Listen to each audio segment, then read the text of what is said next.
Hi friends అందరూ ఎలా ఉన్నారు? ఇచ్చాను. సో ప్రెసెంట్ అయితే మన ఛానల్ వచ్చేసరికి గవర్నమెంట్ జాబ్స్ కి సంబంధించి అయితే మాత్రం మనమైతే వీడియోస్ అయితే చేస్తున్నాం. సో గవర్నమెంట్ జాబ్ కానివ్వండి, అలాగే ఏపీ గవర్నమెంట్ జాబ్ కానివ్వండి, ఏపీ గవర్నమెంట్ స్కీమ్స్ కానివ్వండి, అన్నిటికి సంబంధించి మన ఛానల్ అయితే ప్రెజెంట్ చేస్తుంది. తొందరలోనే తెలంగాణ స్టేట్ కి సంబంధించి కూడా జాబ్స్ కానివ్వండి, స్కీమ్స్ కానివ్వండి కూడా వీడియో చేయబోతుంది. సో అదే విధంగా చూసుకున్నట్లయితే మనకి ఏపీలో అయితే మాత్రం అంగన్వాడీ పోస్టులకు సంబంధించి నోటిఫికేషన్ అయితే రిలీజ్ అయితే అయ్యింది. సో ఎవరెవరైతే ఇల్లిటరేట్ ఉంటారంటే కనీసం మీరు చదువుకోలేని వాళ్ళు ఉంటారు. ఆ చదువుకోలేని వాళ్ళ నుంచి కూడా మనకి అంటే ఆ చదువు అంటే ఇల్లిటరేట్ నుంచి మనకైతే పోస్ట్ గ్రాడ్యుయేషన్ కానివ్వండి, అదే విధంగా గ్రాడ్యుయేషన్ వరకు కూడా జాబ్స్ అయితే పడ్డాయి. సో ఈ జాబ్స్ కి ఎవరు అప్లై చేసుకోవచ్చు, ఏంటి అప్లికేషన్ ఫామ్ ఎలా నింపాలి, అది దీనికి వచ్చేసరికి రూల్స్ ఏంటి, ఎక్కడ వేకెన్సీస్ ఉన్నాయి, ఎంత వేకెన్సీస్ ఉన్నాయి, శాలరీ ఎంత అయితే అన్ని అయితే వీడియో డిస్కస్ చేసుకోబోతాం. లాస్ట్ వరకు అయితే చూడండి ఫ్రెండ్స్. సో వచ్చేసరికి మనకి 3 నోటిఫికేషన్ అయితే రిలీజ్ అయితే అయ్యాయి ఫ్రెండ్స్. చూసుకున్నట్లయితే మాత్రం మనకైతే 3 నోటిఫికేషన్ అయితే రిలీజ్ అయ్యాయి. సో 3 నోటిఫికేషన్ చూసుకున్నట్లయితే మాత్రం ఒకటి వచ్చేసరికి మిషన్ వాత్సల్య అంటే మొత్తం వచ్చేసరికి డిస్ట్రిక్ట్ చైల్డ్ ప్రొటెక్షన్ యూనిట్ నుంచి అయితే వచ్చింది. సో అదే విధంగా చూసుకున్నట్లయితే ఇంకొక నోటిఫికేషన్ చూసినట్లయితే మనకు వన్ స్టాప్ సెంటర్ నుంచి అయితే వచ్చింది. అదే విధంగా ఐసిడిఎస్ డిస్ట్రిక్ట్ ప్రాజెక్ట్ ఆఫీస్ అయితే వచ్చింది. సో ఇవన్నీ కూడా అంగన్వాడీకి కనెక్ట్ అయి ఉన్నవి, అంటే అంగన్వాడీతో ఉన్న లింక్ అయ్యి వీటికి ఇవి అంగన్వాడీ కేటగిరీలకు అయితే వస్తాయి. సో అంగన్వాడీ జాబ్స్ అయితే అంటారు ఈ పోస్టులు అన్నింటినీ కూడా. ఇప్పుడు చూసుకున్నట్లయితే మాత్రం మనకి ఇక్కడ ఈ ఉమెన్ నోటిఫికేషన్ అయితే రిలీజ్ చేశారు. సో దానికి సంబంధించి ఎవరు అప్లై చేసుకోవచ్చు చూసుకున్నట్లయితే మీకు సింపుల్ గా మీరు అంటే ఇల్లిటరేట్ నుంచి పీజీ వరకు అయితే అప్లై చేసుకోవచ్చు. సో ఎలా అప్లై చేసుకోవాలని చూసినట్లయితే మీకు అయితే అప్లికేషన్ ఫామ్ అయితే ఇప్పుడు చూపిస్తున్నాను. సో అప్లికేషన్ ఫామ్ అయితే మీరైతే ఇంపాల్స్ అయితే అవుతూ ఉంటుంది. సో దీనికి వచ్చేసరికి ఆన్లైన్ అప్లికేషన్ ఫామ్ అయితే కాదు. సో దీనికి వచ్చేసరికి మీరు ఆఫ్లైన్ అయితే అప్లికేషన్ ఫామ్ అయితే నింపాలి. సో ఎలా నింపాలి ఏంటి ప్రొసీజర్ అయితే చూపిస్తాను. సో లాస్ట్ వచ్చేసరికి నోటిఫికేషన్స్ మొత్తం మీకు క్లియర్ ఎక్స్ప్లెయిన్ చేస్తాను. ఫస్ట్ అయితే అప్లికేషన్ ఫామ్ అయితే నింపుతాను. సో మీరైతే అప్లికేషన్ ఫామ్ అయితే నింపేసి మీరు ఈ అప్లికేషన్ ఫామ్ అయితే నింపిన తర్వాత మీరైతే పోస్ట్ అయితే చేసి సింపుల్ గా మీరు కానివ్వండి, లేకపోతే మీ రిలేటివ్స్ అంటే మీ ఇంట్లో వాళ్ళు కానివ్వండి ఎవరైనా వెళ్ళి ఈ యొక్క లాస్ట్ లో పోస్ట్ అడ్రస్ అయితే చెప్తాను. సో అడ్రస్ కి అయితే మీరు కానీ ఈ పోస్ట్ అంటే దీని కానీ పోస్ట్ కానీ చేసుకున్నట్లయితే మాత్రం మీకైతే అప్లికేషన్ ఫామ్ అయితే వెళ్ళిపోతుంది. సో ఇది మీకు దీనికి సంబంధించి కూడా పెద్దగా ఎగ్జామ్స్ అయితే ఉండవు. మీ క్వాలిఫికేషన్స్, మీ ఎక్స్పీరియన్స్ అన్ని కూడా చూసుకొని మీకైతే జాబ్ అయితే ఇస్తారు. సో దీన్ని చూసుకున్నట్లయితే సో అయితే ఎవరైతే సెలెక్ట్ అయ్యారో వాళ్ళందరికీ కూడా రిటర్న్ పోస్ట్ వస్తుంది, లేకపోతే కాల్స్ కానీ మీకు పంపిస్తారు. సో చూసినట్లయితే అప్లికేషన్ ఫామ్ ఎలా నింపాలని చూసినట్లయితే మాత్రం అప్లికేషన్ ఫామ్ అయితే మనకి పీడిఎఫ్ అయితే ఇచ్చారు. సో ఈ 3 నోటిఫికేషన్ పీడిఎఫ్ గానే ఉంటాయి. అలాగే అప్లికేషన్ ఫామ్ పీడిఎఫ్ గా అన్ని కూడా నేను మన వాట్సాప్ ఛానల్ అయితే పెడుతున్నాను. సో ఇంట్రెస్ట్ ఉన్న క్యాండిడేట్స్ అయితే మాత్రం డిస్క్రిప్షన్ ఇచ్చిన వాట్సాప్ ఛానల్కి వెళ్ళి ఆ వాట్సాప్ ఛానల్లో చూసినట్లయితే పీడిఎఫ్ అయితే ఉంటాయి. అప్లికేషన్ ఫామ్ ప్రింట్ తీసుకొని నింపేయండి. సో చూసినట్లయితే అప్లికేషన్ ఫామ్ ఎలా నింపాలో చూసినట్లయితే ఫస్ట్ అయితే మాత్రం మీరు ఇక్కడ పోస్ట్ ఫర్ అప్లైడ్ అని చెప్పి ఇచ్చారు. సో ఈ 3 నోటిఫికేషన్లు కూడా ఏదైతే మనకి ఇల్లిటరేట్ చదువుకోలేని వాళ్ళ నుంచి పీజీ, డిప్లొమా, గ్రాడ్యుయేట్ వరకు జాబ్లు అయితే ఉన్నాయి కాబట్టి సో మీరు ఏ పోస్ట్ కి అప్లై చేస్తున్నారో క్లియర్ గా అయితే పైన అయితే మెన్షన్ అయితే చేయాలి. సో మీరు ఆ పోస్ట్ అప్లై చేస్తున్నారని తెలిసినట్టే ఆ పోస్ట్ కి సంబంధించి డీటెయిల్స్ కిందనైతే ఇవ్వాలి. సో ఒకవేళ మాక్సిమం అయితే ఇల్లిటరేట్స్ ఉంటారు. సో ఇంట్లో ఉన్న స్త్రీలు అయితే మహిళలు అయితే ఉంటారు కాబట్టి వాళ్ళకైతే ఇస్తారు. సో వాళ్ళకి వచ్చేసరికి కొన్ని పోస్టులకి 48 సంవత్సరాలకి అయితే ఇచ్చారు. సో మీ ఇంట్లో కానీ ఒకవేళ మీకైతే ఆ ఏజ్ లిమిట్ లో ఉండి చదువుకునే వాళ్ళు ఉన్నా సరే వాళ్ళకైతే అప్లై అయితే చేయండి. ఒకవేళ డిగ్రీ, పీజీ అండ్ చదువుకున్నా సరే, అంటే 10th క్లాస్ ఉన్నా సరే దగ్గర అప్లై చేసుకోవచ్చు. అప్లికేషన్ ఫామ్ చూసినట్లయితే సో ఫస్ట్ అయితే మీరు ఇక్కడ పోస్ట్ ఫర్ అప్లై చేస్తారు. సో ఏ పోస్ట్ కి అప్లై చేస్తారని చెప్పేసి అదే విధంగా మీరు పాస్పోర్ట్ ఫోటో అయితే ఇస్తారు. సో రీసెంట్ గా మీరు గత 3 నెలలు తీసుకున్న పాస్పోర్ట్ ఫోటో అయితే ఇవ్వండి. సో అదే విధంగా చూసుకున్నట్లయితే మాత్రం ఇక్కడ మీ నేమ్ అయితే అడుగుతున్నారు. ఏదైతే మీకు 10th క్లాస్ మెమరీ అయితే అంటే చదువుకున్న వాళ్ళు 10th క్లాస్ మెమరీ ఎలాగుందో ఆ విధంగా నేమ్ అయితే ఇవ్వండి. సో అదే విధంగా చదువులేని వాళ్ళు అయితే మాత్రం మీ ఆధార్ కార్డులో ఏ విధంగా ఉందో ఆ విధంగా అయితే ఇవ్వండి. సో రెసిడెన్షియల్ అడ్రస్ అడుగుతున్నారు. మీ ఆధార్ కార్డులో ఏ అడ్రస్ ఉందో మీ ఆధార్ కార్డు ఉన్న అడ్రస్ ని మీరు అయితే సీఎం అయితే ఇక్కడ కాపీ అయితే చేయాలి. అదే విధంగా చూసుకున్నట్లయితే మీ ఫోన్ నెంబర్ అయితే అడుగుతున్నారు. సో ప్రెసెంట్ అయితే మాత్రం మీరు ఇక్కడైతే మీరైతే ఇవ్వండి. అదే విధంగా నెక్స్ట్ వచ్చేసరికి మీ ఇంట్లో వాళ్ళు ఎవరిదైనా ఇవ్వండి. మొబైల్ నెంబర్ ప్లేస్ వచ్చేసరికి సో ఒకవేళ లేదనుకున్నట్టయితే 2 ఒకటే ఇచ్చేయండి. లేదు మీ ఇంట్లో ఎవరితో ఉన్నట్లయితే మాత్రం మీ హస్బెండ్ కానివ్వండి, లేకపోతే చదువుకునే వాళ్ళు అయితే మీది మీ పేరెంట్స్ అయితే ఇవ్వండి. చదువు అంటే చదువులో ఉంటారు ఎవరైతే ఇల్లిటరేట్స్ ఉంటారో 10th పాస్ అయిన వాళ్ళు కానీ అందులో తక్కువ చదువుకున్న వాళ్ళు కానీ చదువుకునే వాళ్ళు అయితే మీరైతే మీ హస్బెండ్ అయితే ఇవ్వండి. జీమెయిల్ ఐడి అయితే ఇవ్వండి. సో మీరు ఎవరిదైనా ఇవ్వండి. ఖచ్చితంగా జీమెయిల్ ఐడి, ఫోన్ నెంబర్ ఈ 3 అయితే మాత్రం నింపాల్సిందే. ఎందుకంటే 3 అయితే మ్యాండటరీగా ఇవ్వాలి. వీటికి మీకు సంబంధించి అంటే మీరు సెలెక్ట్ అయ్యారు లేదని చెప్పి అయితే వస్తాయి. అదే విధంగా చూసుకున్నట్లయితే మీ జెండర్ అయితే ఇస్తారు. సో మేల్ అప్లై చేసుకున్నట్లయితే మేల్ అయితే ఇస్తారు. సో అదే విధంగా ఫీమేల్ అప్లై ఫీమేల్ అయితే ఇస్తారు. సో ఈ నోటిఫికేషన్ ఫీమేల్ సంబంధించి వేకెన్సీస్ అయితే ఉన్నాయి. సో ఒకవేళ ఫీమేల్ కానీ అంటే ఫీమేల్స్ ఉన్నట్లయితే మీకు ఫస్ట్ ప్రిఫరెన్స్ ఫీమేల్ కి ఇస్తారు కాబట్టి ఎవరైతే స్త్రీలు ఉన్నారో స్త్రీలు అయితే మ్యాక్సిమం అప్లై ట్రై అయితే చేయండి. డేట్ ఆఫ్ బర్త్ అయితే అడిగారు. సో ఇప్పుడు సంవత్సరం అయితే ఇస్తారు. సో అదేవిధంగా నెల అయితే ఇస్తారు. సో ఫస్ట్ డేట్ అయితే ఇస్తారు. ఫస్ట్ నెల అయితే ఇవ్వకండి, ఖచ్చితంగా ఫస్ట్ డేట్ అయితే ఇవ్వండి. సో అదేవిధంగా డిసేబిలిటీ అడుగుతున్న ఒకవేళ సదరన్ సర్టిఫికేట్ ఉన్నట్లయితే సదరన్ సర్టిఫికేట్ సంబంధించి ఆ డిసేబిలిటీ రాసి మీరు సదరన్ సర్టిఫికేట్ కూడా రాసి అటాచ్ అయితే చేయండి. అదే విధంగా చూసుకున్నట్లయితే చార్జ్ షీట్ అయితే అడుగుతున్నారు. సో అదే విధంగా అంటే ఏమైనా పోలీస్ కేసులు ఏమైనా ఉన్నాయి సార్ అడుగుతున్నారు. సో అదే విధంగా కొన్ని అయితే అడుగుతున్నారు ఇక్కడ ఎఫ్ఈఎస్ పట్టుకుని అని చెప్పేసి అవన్నీ లేవని చెప్పేసి వస్తుంది. సో మాక్సిమం వరకు ఏం ఉండవు. సో ఈ 3 అయితే నో అని చెప్పి పెట్టేసేయండి. సో అదే విధంగా అంటే మీరైతే ఎందుకు బ్లాక్ లిస్ట్ అయ్యారు? సో అవన్నీ ఫైనాన్షియల్ ఫ్రాడ్‌గా ఏమైనా చేస్తారా? ఇవన్నీ అయితే అడుగుతున్నారు. సో అవన్నీ అయితే అవసరం లేదు. సో ఒకవేళ మాక్సిమం అవుతుంటది కాబట్టి మీరైతే నో పెట్టేసి అవన్నీ బ్లాంక్ అయితే ఉంచేయండి. సో ఇది చూసినట్లయితే ఎడ్యుకేషన్ ఇన్ఫర్మేషన్ అయితే అడుగుతున్నారు. సో ఎడ్యుకేషన్ ఇన్ఫర్మేషన్ చూసుకున్నట్లయితే మాత్రం సో మీరు ఇక్కడ సింపుల్‌గా ఎడ్యుకేషన్ ఇన్ఫర్మేషన్ ప్లేస్‌లో వచ్చేసరికి ఒకవేళ చదువుకున్నారనుకుంటే చెప్పాను కదా మీకు ఇల్లిటరేట్ నుంచి కూడా డిగ్రీ వరకు అయితే మీకు సింపుల్‌గా ఈ పోస్ట్‌కి సంబంధించి అప్లై చేసుకోవచ్చు. సో దీనికి సంబంధించి మీరైతే చదువుకున్నట్లయితే మాత్రం సో మీరు హైయెస్ట్ క్వాలిఫికేషన్ నుంచి అంటే మీ హైయెస్ట్ డిగ్రీ చదువుకున్నట్లయితే డిగ్రీ చదువుకోండి. ఏమి చదువుకున్న వాళ్ళైతే మాత్రం వదిలేయండి. ఒకవేళ డిప్లొమా చదువుకున్నట్లయితే ఫస్ట్ వచ్చేసరికి మీ డిప్లొమా తర్వాత కింద మీ 10th అలాగైతే ఇచ్చుకోండి. అదే చూసినట్లయితే టాపిక్ ఆఫ్ ట్రైనింగ్ అని అడుగుతారంటే మీరు ఇప్పుడు ట్రైనింగ్ అని తీసుకోవాలనుకోండి అంటే ఉంటాయి కదా ఈ అంగన్వాడీ కానివ్వండి, ఆశా వర్కర్‌కి కానివ్వండి వీటికి సంబంధించి కొన్ని ట్రైనింగ్స్ అయితే ఉంటాయి. సో ట్రైనింగ్ అంటే అంటే దీని హెల్పింగ్ సంబంధించి ట్రైనింగ్స్ ఏమైనా తీసుకున్నట్లయితే వాలంటీర్‌గా మీరు ట్రైనింగ్ తీసుకున్నట్లయితే ఆ ట్రైనింగ్‌కి సంబంధించి కూడా తెలుస్తారు. సో అదేవిధంగా ఎంప్లాయ్‌మెంట్ హిస్టరీ అయితే అడుగుతారు. సో ఎంప్లాయ్‌మెంట్ హిస్టరీ అన్నట్టయితే కొన్ని పోస్టులు అయితే మీరు ఎక్కడైనా ముందుగా ఎక్కడైనా వర్క్ చేస్తారా అంటే ఎక్కడైనా హెల్పర్ కింద గాని, వర్కర్ కింద గాని, లేకపోతే ఆఫీస్ స్టాఫ్ కింద కానీ, లేకపోతే ఏదైతే ఈ మెయింటెనెన్స్ జాబ్‌లు అయితే ఉంటాయో సో ఆ జాబ్‌లో మీరు ఎక్కడైనా వర్క్ చేసినట్లయితే ఎక్కడ వర్క్ చేశారు? ఏమేమి పీరియడ్‌లో వర్క్ చేశారు? అదే విధంగా మీరు ఆ వర్క్ చేసిన వాళ్ళైతే ఇస్తారు. అది సాలరీ ఎంత తీసుకున్నారు? ఎక్కడ లీవ్ చేసేసారు? అదే ఆ ఆఫీస్ యొక్క అడ్రెస్, వాళ్ళ ఫోన్ నంబర్ ఇదైతే ఇస్తారు. సో అదే విధంగా మీకు నేమ్ ఆఫ్ ఆర్గనైజేషన్ ఎక్కడ వర్క్ చేశారు? ఏ పొజిషన్ వర్క్ చేశారు? ఎప్పటి నుంచి ఎప్పుడు వర్క్ చేశారు? అలాగే ఫోన్ నంబర్, అడ్రెస్ కూడా అడుగుతున్నారు. సో అదే విధంగా మీరు ఏ జాబ్ తీసుకున్నారు? అదే విధంగా మీరు ఏం వర్క్ చేశారో కూడా అడుగుతున్నారు. మీ పొజిషన్ ఏంటి? మీరు ఏం వర్క్ చేశారు? మీ లాస్ట్ సాలరీ ఎంత? అంటే మీరు రీసెంట్‌గా తీసుకున్న సాలరీ ఎంత అయితే అడిగారు. అదే విధంగా ఎందుకు మనిషిని అడుగుతున్నారు. అదే విధంగా మీరు గాని ఒక ప్రీవియస్ ఎక్స్‌పీరియన్స్ గాని ఉన్నట్లయితే మాత్రం అంటే మినిమమ్ ఒకవేళ ఎక్కువ ఉన్నట్లయితే మాత్రం ఎందుకంటే ఒక లాస్ట్ డీటెయిల్స్ ఆఫ్ 3 పోస్టులు అయితే అడుగుతున్నారు. సో మొత్తం 20 సంవత్సరాలు ఉంటే 20 సంవత్సరాలు దొరుకుతుంది. లాస్ట్ 3 ఇయర్స్ 3 పోస్టులు అయితే ఉన్నాయి అవైతే ఇవ్వండి. కానీ ఎన్ని సంవత్సరాల ఎక్స్‌పీరియన్స్ కూడా అడుగుతారు. అంటే ఎన్ని సంవత్సరాలు మీరైతే అప్పుడైతే వర్క్ అయితే చేసి మీకు ఎన్ని సంవత్సరాల ఎక్స్‌పీరియన్స్ అయితే ఉందని చెప్పి అడుగుతున్నారు. సో అదే విధంగా చూసుకున్నట్లయితే మీరు ఎక్కడైనా గవర్నమెంట్‌తో ఎన్‌జీఓలతో పాటు గాని ఎక్కడైనా కలిసి వర్క్ చేశారని చెప్పి అడుగుతున్నారు. ఒకవేళ మీరు వర్క్ చేస్తే వర్క్ చేశారని చెప్పి చెప్పండి. లేనట్లయితే ఇవ్వండి. వర్క్ చేస్తే మాత్రం post, name of the project, organization చెప్పి అన్నిటి అడుగుతున్నారు. సో అదే విధంగా అంటే మీరు గతంలో గనుక ఎక్కడైనా వర్క్ చేశారని చెప్పి అడిగాను కదా! ఈ సెక్షన్‌లో వచ్చేసరికి. ఒకవేళ మీ వర్క్ కోసం తెలుసుకోవాలనుకున్నట్లయితే మీకు ఫోన్ నంబర్ అయితే ఇస్తారు కాబట్టి మేమైతే ఫోన్ చేసి మీ వర్క్ ఎలా ఉంది తెలుసుకోవాలనుకుంటే అంటే తెలుసుకోవాలనుకుంటున్నాము. ఒకవేళ తెలుసుకోవాలనుకుంటే మీరు తెలుసుకోవడానికి మీరు పర్మిషన్ ఇస్తారని అడుగుతున్నారు. ఒకవేళ టిక్ అయితే చేయండి అంటే వాళ్ళు ఫోన్ చేసినా పర్లేదు మీరు అనుకున్నట్లయితే మీరు టిక్ చేయండి. నో అనుకున్నట్లయితే నో మీద టిక్ అయితే చేయండి. సో అదే విధంగా ఒకవేళ ఏంటంటే మనకి కంప్యూటర్ స్కిల్స్ కూడా ఇస్తున్నారు. సో కంప్యూటర్ స్కిల్స్ కూడా ఉన్నట్లయితే మాత్రం ఇక్కడ గుడ్డా, ఎక్సలెంటా చెప్పండి. ఒకవేళ లేనట్లయితే మాత్రం మీరు యావరేజ్ నో ఎక్స్‌పీరియన్స్ లేకపోతే నో ఎక్స్‌పీరియన్స్ చెప్పైతే పెట్టండి. ఎవరైతే వర్కర్‌లకి అప్లై చేస్తారో వాళ్ళకైతే నో ఎక్స్‌పీరియన్స్ పెట్టేయండి. అదే విధంగా ఎవరైతే డిగ్రీ, పీజీకి సంబంధించి చేస్తున్నారో వాళ్ళైతే ఎక్సలెంట్ అని చెప్పి లేకపోతే గుడ్ అని చెప్పైతే మీకు సంబంధించి పెట్టండి. సో మాక్సిమం ట్రైన్ అయితే చేసుకోండి మీకైతే. అదే విధంగా ఎంఎస్ వర్డ్ కూడా అడుగుతున్నారు. సో ఉంటే ఎస్ఎన్ పెట్టండి లేకపోతే నో ఎక్స్‌పీరియన్స్ చెప్పి పెట్టేయండి. సో అదే విధంగా ఇక్కడ స్కిల్స్ అంటే ఇంటర్నెట్‌కి సంబంధించి కూడా ఏమైనా చేయగలరా అన్నట్టయితే సో ఒకవేళ యెస్ అయితే యెస్ లేకపోతే నో అయితే చేయండి. సో అంటే మీ యెస్ అయితే మీ లెవెల్ చెప్పండి. నో అయితే నో ఎక్స్‌పీరియన్స్ చెప్పైతే చెప్పేయండి. అదే విధంగా ఇంకేమైనా అడుగుతున్నారు. సో అవార్డ్స్ కూడా అడుగుతున్నారు మీకు ఏమైనా సరే. అంటే మీరు ఈ వర్క్‌కి సంబంధించి ఏమైనా అవార్డ్స్ ఏమైనా తీసుకున్నారా? చెప్పేసి లేకపోతే ఇంకా మీకు ట్రైనింగ్ ఏమైనా ఉందా? అదే విధంగా మీరేమైనా ఈ సంబంధించి అచీవ్‌మెంట్స్ ఏం తీసుకున్నారు? ఉమెన్ గైడ్ చైల్డ్ ప్రొటెక్షన్ ఈ మధ్యలో అడుగుతున్నారు. ఇదే డిక్లరేషన్ ఫార్మ్. సో డిక్లరేషన్ ఫార్మ్‌లో ఏంటంటే మీరు అన్ని కరెక్ట్‌గానే నింపారని చెప్పి డిక్లరేషన్ అయితే ఇస్తారు. సో మీరు సైన్ చేస్తారు. అదే విధంగా మీరు ఏదో అప్లికేషన్ ఫార్మ్ అయితే నింపారో దానికి సంబంధించి ఈ అప్లికేషన్ ఫార్మ్ ఎప్పుడు నింపారు? ఎప్పుడైతే పోస్ట్ చేయబోతున్నారో దానికి డేట్ అయితే వేస్తారు. సో డేట్ వేసిన తర్వాత మీరైతే ఏ ఫార్మ్ అయితే తీసుకెళ్ళి మీరు ఎక్కడికి ఇవ్వబోతున్నారు అంటే సింపుల్‌గా చెప్తున్నాను. సో ఇక్కడ సింపుల్‌గా చూసుకున్నట్లయితే మీరు ఫార్మ్‌ని అయితే మాత్రం జిల్లా స్త్రీ మరియు శిశు సంక్షేమం మళ్ళీ సాధికారత అధికారిని ఇదైతే ఈ ఈ అడ్రస్‌కి అయితే మాత్రం మీరైతే అడ్రస్ అయితే పోస్ట్ అయితే చేస్తారు. సో పోస్ట్ చేసినట్టు వాళ్ళకైతే మాత్రం పోస్ట్ అయితే వెళ్తుంది. సో అలాగే పోస్ట్ చేయడానికి లాస్ట్ డేట్ చూసుకున్నట్లయితే మాత్రం అంటే మీకొచ్చేసరికి ఇక్కడ 10:08 అయితే ఇచ్చారు. సో 5 గంటల వరకు లోపైతే ఇచ్చారు. అంటే మీరైతే ప్రెజెంట్ అయితే ఇంకా 5 రోజులైతే ఉంది కాబట్టి మీరైతే స్పీడ్ పోస్ట్ అయితే చేయండి. స్పీడ్ పోస్ట్ అయితే మాత్రం ఈ అప్లికేషన్ ఫార్మ్ అయితే వెంటనే నింపేసి స్పీడ్ పోస్ట్ అయితే చేయండి. స్పీడ్ పోస్ట్ గాని చేసినట్లయితే వాళ్ళకైతే వెళ్తుంది.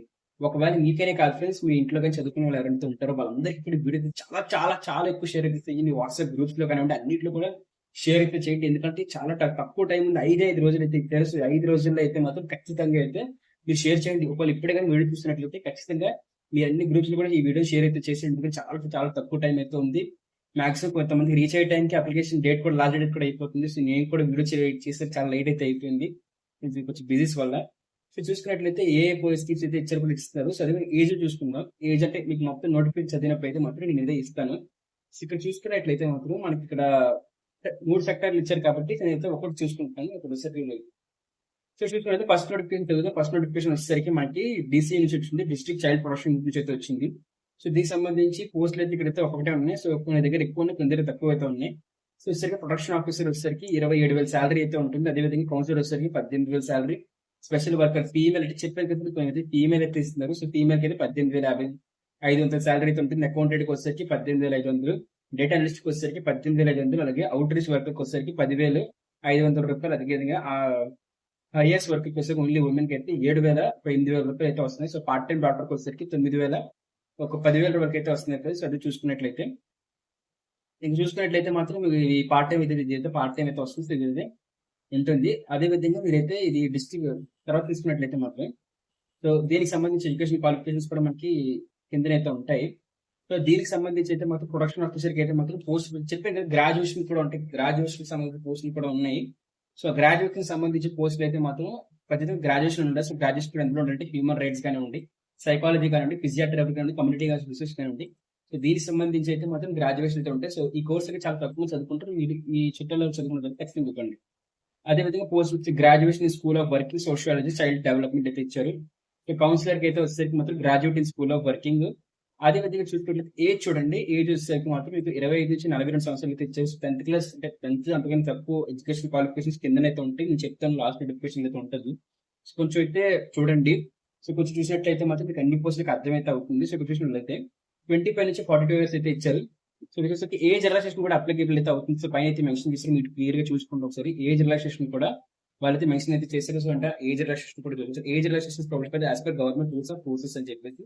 సో మాక్సిమం ఏజ్ రిలాక్సేషన్ ఎలాగ ఉంటుందంటే ఎవరెవరైతే ఎస్సీ ఎస్టీ క్యాస్ట్ ఉంటారో వాళ్ళందరికీ 5 సంవత్సరాలు ఇస్తారంటే వాళ్ళు 47 సంవత్సరాలకు అప్లై చేసుకోవచ్చు.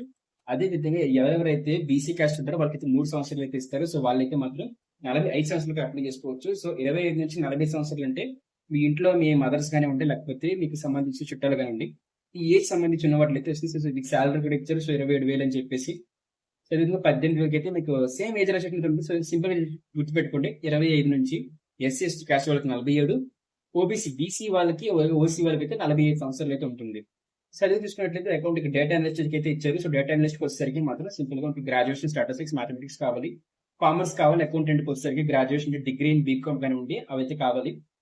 బిఏ అయితే అడిగారు సోషియాలజీలోని. అది చూసుకున్నట్లయితే మనకి ఇక్కడ ఈ అవుట్ రీచ్ వర్కర్ వచ్చేసరికి మనకి 12th పాస్ రికగ్నైజ్డ్ బోర్డ్ అయితే అడిగారు. సో అంటే మీరైతే మాత్రం ఇంటర్ పాస్ అయితే చాలు. ఇంటర్ పాస్ అయిన వాళ్ళకి 20 సంవత్సరాల నుంచి 42 సంవత్సరాలు చెప్పాను కదా, బీసీ వాళ్ళు అయితే 45 సంవత్సరాలు, ఎస్సీ ఎస్టీ 47 సంవత్సరాలు అని చెప్పేసి. సో ఇంటర్ పాస్ అయిన కూడా అప్లై చేసుకోవచ్చు. Should have experience of taking care of infants childrens below 6 years అని చెప్పేసి. సో ఎక్కడైనా సరే మీరు అయితే అనాథాశ్రమంలో వర్క్ చేసినట్లయితే వాళ్ళకి కూడా అయితే ఇస్తారు. సో చూసినట్టయితే మినిమం ఎంబీబీఎస్ ఈ ఎంబీబీఎస్ అయితే అడుగుతున్నారు. సో ఇవన్నీ పెద్దగా పట్టించుకోవద్దు. సో అదే చూసుకున్నట్లయితే ఇది అయితే మనకి ఒక ఫస్ట్ నోటిఫికేషన్. ఇది ఎక్కడి నుంచి అంటే డిస్ట్రిక్ట్ చైల్డ్ ప్రొటెక్షన్ యూనిట్ వచ్చింది. సో అదే చూసుకున్నట్లయితే మనకి నెక్స్ట్ వచ్చేసరికి మనకి నెక్స్ట్ నోటిఫికేషన్ వచ్చేసరికి central administrative women only one stop centre ఉంటుంది వచ్చి ఇప్పుడు అంగన్వాడీ వస్తాయి. సో ఇందులో చూసినట్లయితే సెంట్రల్ అడ్మినిస్ట్రేటర్ పోస్ట్ అయితే ఉంది. సో ఉమెన్ ఎనలిస్ట్ ఇస్తారు. సో చాలా పోస్టులకి అయితే అమ్మాయిలకు మాత్రం ఇస్తారు, స్త్రీలకు మాత్రం ఇస్తున్నారు. ఇది కూడా ఉమెన్ ఓన్లీ. సో ఇది కూడా ఉమెన్ ఓన్లీ వచ్చేసి, ఇది కూడా ఉమెన్ వచ్చేది. సో ఇది కూడా ఉమెన్ ఓన్లీ ఇచ్చారు. అంటే ఇక సింపుల్ గా చెప్పాలనుకుంటే స్త్రీలకే ఈ పోస్టులు అన్ని కూడా సింపుల్ గా అయితే మీరు ఒకటి గుర్తెట్టుకొని స్త్రీలకు మాత్రం పోస్టులు అయితే ఇస్తున్నారు. శాలరీస్ కూడా అయితే ఇచ్చారు. 34,000, 20,000, 19,000. అదేవిధంగా చూసినట్లయితే centre administrator, paramedical person, lawyer, అదేవిధంగా paramedical person, social counsellor, office assistant జాబులు, అలాగే విధంగా మల్టీపర్పస్ స్టాఫ్, హెల్పర్ కింద, సెక్యూరిటీ గార్డ్ కింద, నెట్ గార్డ్ కింద ఇచ్చారు. సో ఇది వచ్చేసరికి సెక్యూరిటీ గార్డ్ కూడా ఇచ్చారు. సో అదే చూసుకున్నట్లయితే ఇక్కడ ఎడ్యుకేషన్ అయితే ఇచ్చారు. సో చూసుకున్నట్లయితే దీనికి సంబంధించి ఎడ్యుకేషన్ క్వాలిఫికేషన్ ఏంటి మనం చూసుకున్నట్లయితే మాత్రం any women in misters in law అంటే మాస్టర్స్ ఇన్ లా అడిగారు. So preferable education qualifications any person degree in law అయితే అడిగారు. సో పారామెడికల్ వచ్చేసరికి ప్రొఫెషనల్ డిగ్రీ చెప్పి డిప్లొమా పారామెడిక్స్, అదే బ్యాక్గ్రౌండ్ సెక్టర్ అయితే అడిగారు. సో చదవండి ఒకసారి.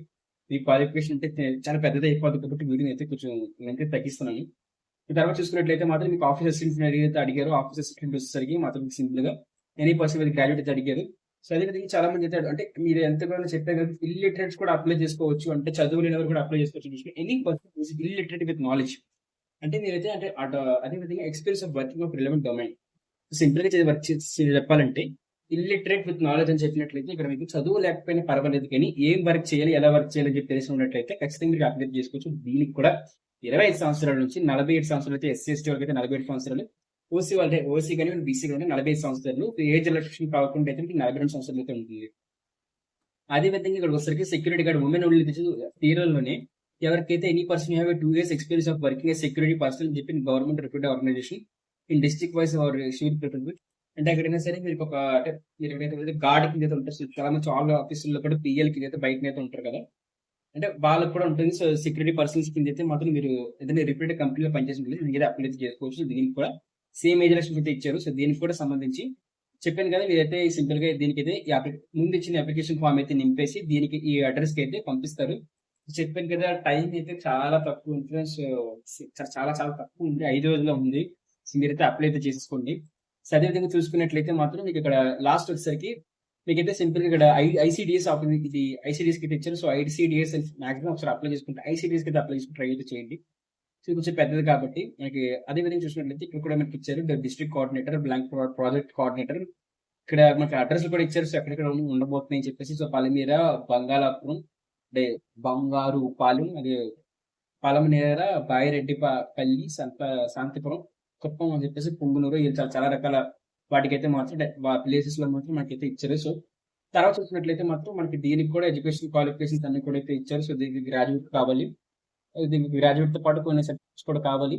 అదే విధంగా ఇంకా ఇంకా కొన్ని అయితే ఇచ్చారు. సో గ్రాడ్యుయేట్ సంబంధించిన 2 years ఎక్స్పీరియన్స్ అన్ని అయితే ఇచ్చారు. శాలరీ అంతా అన్ని అయితే డీటెయిల్స్ అయితే ఇచ్చారు. సో మీరైతే చెప్పినట్టు ఈ అప్లికేషన్ ఫామ్ అయితే మాత్రం మీరు సింపుల్ గా మొత్తం నింపేసి ఈ అప్లికేషన్ ఫామ్ తో పాటు మీరు ఏం చేయాలనుకున్నట్లయితే, సో ఈ అప్లికేషన్ ఫామ్ నింపిన తర్వాత మీరు దీంతో పాటు మీ education qualification certificate, 10th class ఒక డిగ్రీ మీరు అప్లై చేసుకున్నట్లయితే degree certificate, inter certificate, 10th certificate మొత్తం కూడా అప్లోడ్ చేయండి. అదే విధంగా మీరు అంటే ఆ సర్టిఫికేట్ జెరాక్స్, సర్టిఫికేట్లు కాదు, సర్టిఫికేట్తో పాటు సర్టిఫికేట్ జెరాక్స్లు, 2-3 పాస్పోర్ట్ సైజ్ ఫోటోలు పెట్టండి. పోస్ట్ తీసుకోండి, ఒక స్పీడ్ పోస్ట్ తీసుకొని ఆ పోస్ట్ లోని ఈ అప్లికేషన్ ఫామ్ నింపేసి పిన్ చేసేసి ఈ అప్లికేషన్ ఫామ్ తో పాటు వెనకాతల ఆధార్ కార్డు, రైస్ కార్డు, అదే విధంగా మీకు మీ క్వాలిఫికేషన్ సంబంధించిన సర్టిఫికెట్లు, మీ ఎక్స్పీరియన్స్ సంబంధించిన సర్టిఫికెట్లు, ఐడి కార్డులు మెన్షన్ చేయండి. అదే విధంగా లాస్ట్ లో మీ ఇన్కమ్ సర్టిఫికేట్, మీ క్యాస్ట్ సర్టిఫికేట్ కూడా పిన్ చేయండి. సో అంటే ఆ జెరాక్స్, వాటికి సంబంధించిన జెరాక్స్ అయితే మీరు పిన్ చేసి పంపించినట్లయితే వాళ్ళైతే వెరిఫై చేసుకొని జాబ్కి అయితే ఇవ్వాలా వద్దని డిసైడ్ అయ్యి మీకైతే మీ జీమెయిల్ కానివ్వండి, ఎస్ఎంఎస్ కానివ్వండి వస్తుంది. లేకపోతే మీకు పోస్ట్ కూడా పంపిస్తారు. దానికి సంబంధించి మీకు లెటర్స్ కానివ్వండి, కాల్ లెటర్స్ కానివ్వండి కూడా. సో తర్వాత చూసుకున్నట్లయితే మాత్రం మనకి ఇక్కడ ప్రెసెంట్ అయితే మాత్రం మనకి ఇక్కడ అన్ని డిస్ట్రిక్ట్లకి అయితే ఇవ్వట్లేదు. సో కొన్ని డిస్ట్రిక్ట్లకి అయితే ఇస్తున్నారు. సో అదే విషయం అంటే ఒక్కొక్క డిస్ట్రిక్ట్ అయితే రిలీజ్ చేస్తున్నారు. సో అన్ని డిస్ట్రిక్ట్లకి ఒకేసారి రిలీజ్ అయితే చేయట్లేదు. ఎందుకు అనుకున్నట్లయితే మాత్రం అంటే ఒక్కొక్క ఒక డిస్ట్రిక్ట్ అయిపోయిన తర్వాత ఇంకో డిస్ట్రిక్ట్ అయిపోయిన ఒక డిస్ట్రిక్ట్ అంటే ఒక జిల్లా తర్వాత ఇంకో జిల్లా, ఒక జిల్లా తర్వాత ఇంకో జిల్లాకి అయితే ఇస్తారు. సో ప్రెసెంట్ అయితే ఫస్ట్ నోటిఫికేషన్ అయితే మాత్రం మన అంగన్వాడీ కేంద్రాలకు అయితే చిత్తూరు జిల్లా నుంచి అయితే వచ్చింది. సో దీనికి సంబంధించి చిత్తూరు జిల్లా వాళ్ళు అయితే అప్లై అయితే చేసుకోవచ్చు. సో ఒకవేళ అంటే మీరు కానీ ఇక్కడ డౌట్స్ ఉన్నట్లయితే మాత్రం సో ఈ చిత్తూరు జిల్లాకు సంబంధించి నోటిఫికేషన్ అయితే వచ్చింది. సో చిత్తూరు జిల్లాకి అయితే మీరు అప్లై అయితే చేసుకోవచ్చు. సో ఇది ఫ్రెండ్స్ మీ నోటిఫికేషన్ వచ్చేసరికి. సో ఇంకా ఎవరికైతే మీ ఫ్రెండ్స్ ఎవరికైతే ఈ నోటిఫికేషన్ సంబంధించి తెలియదు వాళ్ళందరికీ షేర్ చేయండి. మీకు అయితే లోకల్ గ్రూప్స్ లోని లోకల్ అంటే షేర్ అయితే చేయండి. ఎందుకంటే దీనికి అయితే లాజిట్ అయితే వచ్చేసింది కాబట్టి. సో ఇది ఫ్రెండ్స్, థ్యాంక్ యూ ఫ్రెండ్స్. అదే విధంగా మీకు ఇలాంటి గవర్నమెంట్ జాబ్స్ అయితే అంగన్వాడీ కానివ్వండి, అదే విధంగా మీరు కానీ ఇది చిత్తూరు జిల్లాకి అయితే వచ్చిన ఒకవేళ మీకు విశాఖపట్నం, విజయవాడ, కాకినాడ, ఇంకా ఆంధ్రప్రదేశ్ లో ఏ డిస్ట్రిక్ట్ అయినా సరే మీకు దానికి సంబంధించి అంగన్వాడీ పోస్టులు రిలీజ్ అయినా సరే మీకు నోటిఫికేషన్ రావాలనుకున్నట్లయితే కిందనే ఉన్న సబ్స్క్రైబ్ బటన్ మీద క్లిక్ చేసి సబ్స్క్రైబ్ బటన్ క్లిక్ చేసి లైక్ చేసి బెల్ నోటిఫికేషన్ ఆల్ లో పెట్టుకుంటే బెల్ క్లిక్ చేసి ఆల్ క్లిక్ చేసినట్లయితే మేము చేసే ప్రతి జాబ్ అప్డేట్ మీ వరకు అయితే వస్తుంది. పోస్ట్ ఆఫీస్ కూడా చేస్తాము, అదే విధంగా అంగన్వాడీ గురించి చేస్తున్నాము. ఒకవేళ మీ డిస్ట్రిక్ట్ అంటే మీ జిల్లాలో కూడా ఒకవేళ మీకు కానీ అంగన్వాడీ నోటిఫికేషన్ రిలీజ్ అయితే ఖచ్చితంగా మన ఛానల్ పెట్టేసి ఇదే notification clear video, application clear video అంటే ఎలా చేయాలని చెప్పేసి అన్ని కూడా వీడియో అయితే చేసి కింద అప్లై అయితే చేస్తాను, అంటే పోస్ట్ చేసి మన ఛానల్ అప్లోడ్ చేస్తాను. సో మీరు ఎప్పుడైతే ఒకవేళ మీ డిస్ట్రిక్ట్ కూడా వచ్చినప్పుడు కావాలనుకుంటే మేమైతే విశాఖపట్నం అంగన్వాడీ పోస్టుకి సంబంధించి లేకపోతే విజయవాడ అంగన్వాడీ పోస్టుకి అండి మీరు పెట్టినట్టయితే మీరు ఎక్కువ రాసుకుని అంటే దానికి సంబంధించి వచ్చినా సరే వీడియో అయితే చేస్తాను. సో ఇది ఫ్రెండ్స్ అయితే మనకు అంగన్వాడీ నోటిఫికేషన్ సంబంధించి. So thank you friends, bye.